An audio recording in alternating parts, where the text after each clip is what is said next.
NY Times. The Athletic celebrates China competing Eileen Gu while scolding US hockey team over Trump visit. The New York Times sports section, The Athletic, published articles this week celebrating Eileen Gu, an American-born Olympic skier who chose to compete for China, and criticizing the US men's Olympic hockey team for agreeing to visit with President Donald Trump after their gold medal win. The analysis piece about Gu, headlined Inside the Mind of Eileen Gu, Winter Olympic Superstar, and so much more, noted that the athlete has won the most gold medals of any free skier and was the highest earner at the Olympics.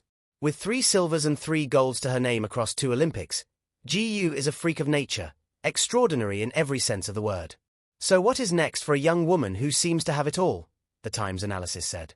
The story quoted Gu talking about her events. I guess it's more like, I don't know, it's very honest. It makes you look in the mirror and see who you are. You can't lie to yourself. The work you've done or haven't, Gu said, per The Athletic.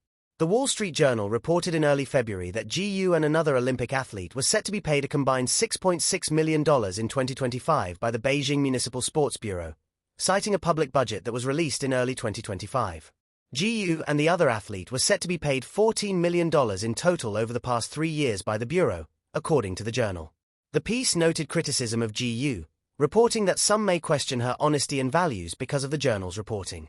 However, the piece continued, you would be forgiven if you thought Gu was a quasi-human robot expertly created by artificial intelligence, so eloquent are her responses to the media, but she is not immune to pressure, and after losing her balance on her first run in the halfpipe, she felt it. Yet Gu bet on herself, not only in this event, but even daring to compete in 3 Winter Olympic events, slopestyle, halfpipe, and big air, the only female freestyle skier to do so, The Athletic's analysis said.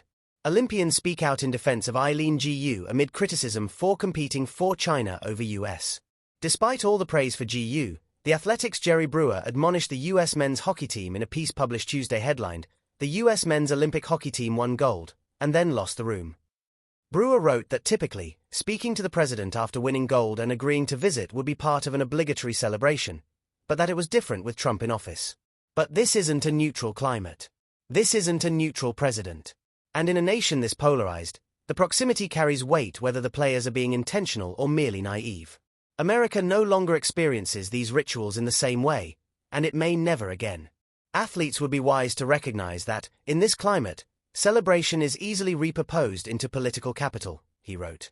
The hockey team neither created this divide nor possessed a shrewd political instinct to wrap their victory in a partisan glow. But when they stepped so early into that embrace, they narrowed their moment, Brewer continued. It doesn't ruin what they accomplished in defeating a seemingly indomitable Canadian squad. But the widespread celebration is over now. And some of their goodwill has diminished. Brewer argued the athletes needed to be more savvy and said they misread the moment. These champions have agency, he wrote. In the afterglow of triumph, they have more agency than they ever will. They should be wary of giving it away so casually. In the modern sports newsroom, stories don't just happen. They are framed. They're packaged like products, cut to fit a screen, salted with emotion, labeled with a moral. And sometimes, when the same outlet seems to clap for one athlete's politics while scolding another's, the packaging becomes the story. That's the tension people are arguing about when they say the New York Times sports arm, The Athletic, celebrates China competing Eileen Gu while scolding the US men's hockey team for showing up around Donald Trump. Whether you agree with that charge or not, it points to something real. In 2026, sports isn't a separate universe anymore. It's a stage where identity, nationalism, gender, and geopolitics all demand microphone time. And the press decides who gets to speak like a hero, and who gets translated into a warning label. The split-screen America. Picture the newsroom like a giant split-screen TV. On the left, Eileen Gu, the American-born freestyle skiing star who competes for China, a decision she announced years ago and that still lights up political nerves. She's not just an athlete, she's a symbol people try to solve. Patriot or traitor, bridge or billboard, individual or instrument. Even her success is argued over like it's government property. The scrutiny isn't subtle. Gu herself has described harassment and threats after choosing to represent China.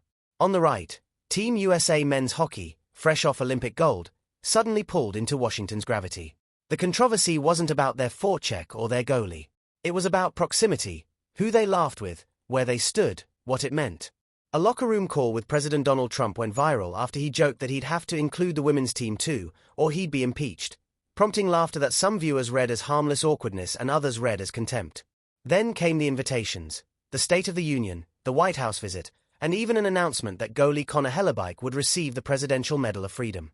Meanwhile, the women's team, also gold medalists, declined the trip due to prior commitments, which added another layer of who gets showcase politics. So there you have the split screen. One athlete criticized for which flag she competes under, another team criticized for which politician they smiled near. The strange rules of modern belonging. What makes these debates combustible is that they don't follow consistent rules.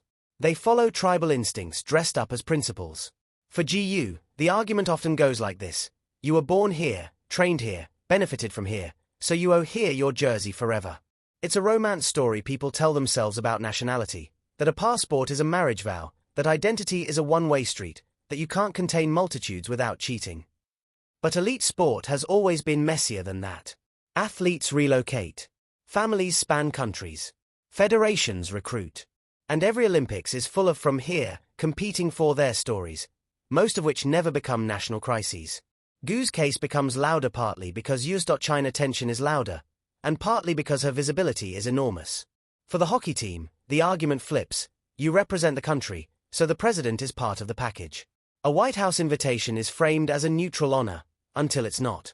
Under Trump, especially, neutral is contested ground. One Guardian analysis put it bluntly: proximity to Trump is rarely read as neutral anymore. People treat it like a statement, whether athletes intend it or not. So we end up with two moral tests that can contradict each other. Test A: sport should be above politics, stop judging athletes for symbolism. Test B: sports is never above politics.